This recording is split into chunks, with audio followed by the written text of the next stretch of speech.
A new dance by Lambertville's Roxey Ballet Company tells the story of Frida Kahlo, the Mexican painter whose short, painful but passionate life is chronicled in her self-portraits.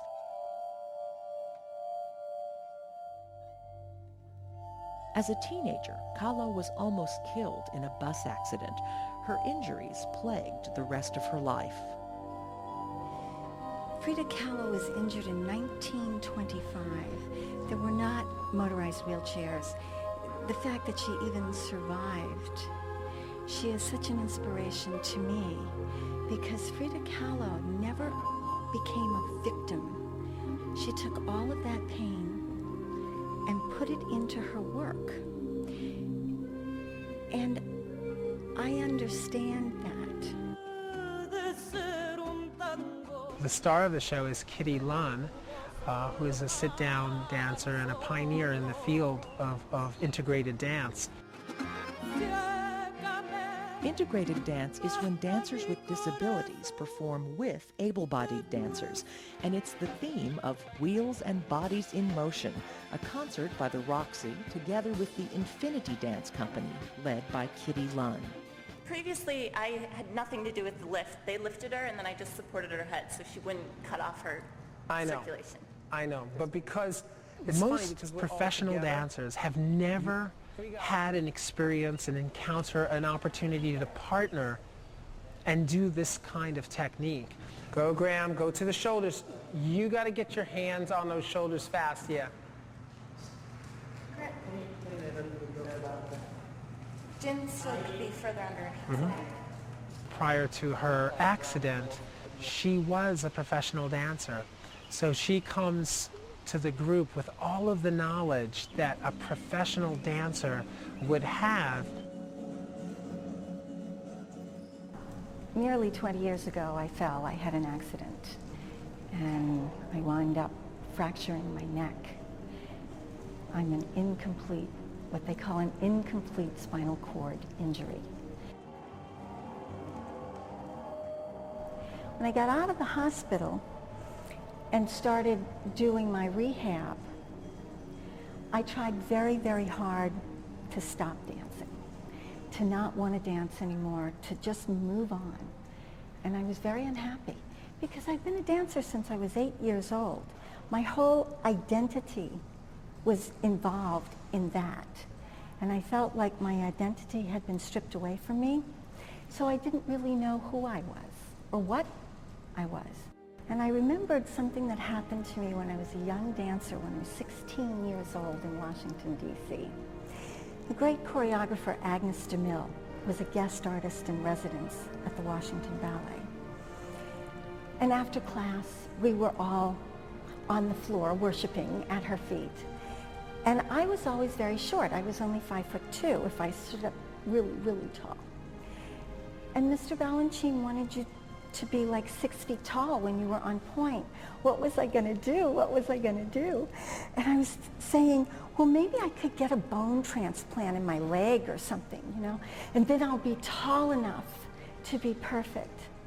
And Miss DeMille took my face in her hands and she said, Kitty dear, you have to learn to dance in the body you have. It's like I could hear that echo in my head. I had to learn to dance in the body I have. Because as a dancer, this is your instrument, this is your paintbrush. And if you cannot accept the instrument, you cannot create anything of beauty if you hate the instrument. The challenge of learning to dance in the body you have is the goal at the Matheny Medical Center and School, where students dance with members of the Roxey Ballet Company as part of Matheny's Arts Access program. Most people would be frightened. I think most dancers would be, you know, oh gosh, what are you asking me to do? But I mean, isn't that true? People in life walk by people with disabilities and oftentimes don't even recognize them as being human. And so the great thing about what we do is we've been doing this for 13 years, and every year, if there's a new dancer that comes into the company, we will orientate them. We will bring them to the Matheny school. They will be pretty much educated on the art of working with people with disabilities. And at the end of the year, every single one of the members in the company are like very knowledgeable and have no inhibitions or fears or concerns. And I have to say that's the students at Matheny. They break down every barrier you would have. Yeah. It's a tough one. I was very scared to try it, but ever since I tried it, I was like very surprised I could do that. I saw one of the dancers lifting you up out of your chair today. Yeah. Is that something that you were like, is this good? Yeah. Yeah. Yeah. Nice. You got that chair? I felt so good when I was dancing with all the dancers. It felt like I was not in a chair. It felt like I was a bird. Yeah. Mark's amazing, and they have an amazing company because they, the minute they came here and met our group of students here, there was no hesitation. They just went right in and started to dance with them, whether it was at that point, you know, them, the Roxey dancers moving the students' chairs around. Or later helping them to choreograph their very own dances, using a special movement version of the yes or no menu system used in all of Matheny's arts programs. It took quite a while, really, to get the menu system for dance together. And once it did, the Roxys work just like all the rest of us do, as sort of, you know, the empty vessel through which dance can be either performed or choreographed through our disabled artists. You want to make sure that you give the option to the student. You're not going to say, well, let's do 4 of these and 4 of these and 4 of these. Is that good? You're going to ask a question, and it would have to be an open-ended question like, Susan, would you like 1? And you would have to look for the response. Do you want 2? Do you want 3? And I'm waiting for the response in between. And I would wait, do you want, we could be up to 10, do you want 10? And so it's a very time-consuming process.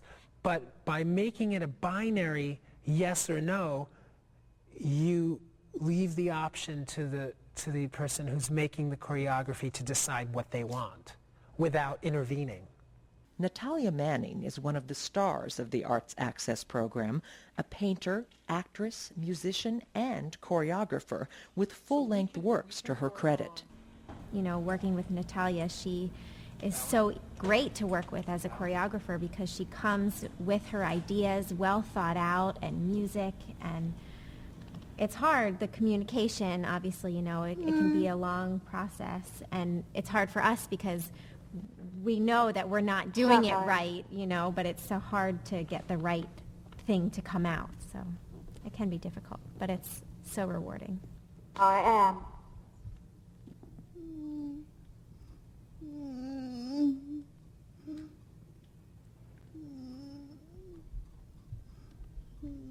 Frustrated. Sometimes I am frustrated. Mm-hmm.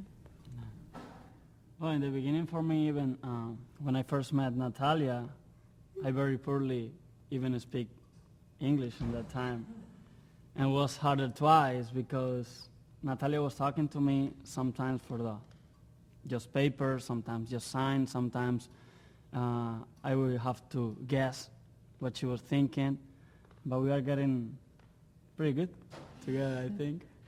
And yeah, it's like now it's some connection that sometimes you just have to look at her and you already know what she wants. And that's great.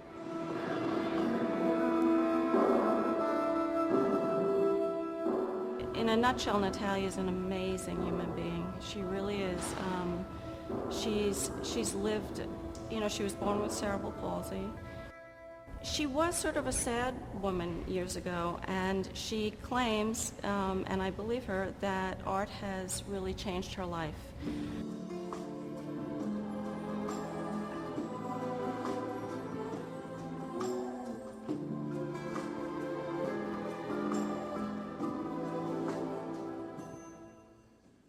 Anybody that walks in here and sees what's going on, everybody connects with it basically and understands it. Dance isn't always about an aesthetic. Dance can be about many things to many people, and if allowed to be experienced on every level, you can only grow from that.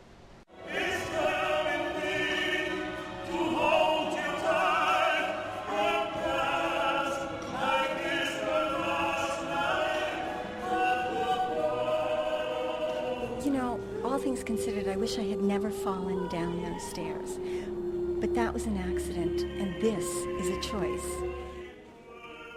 I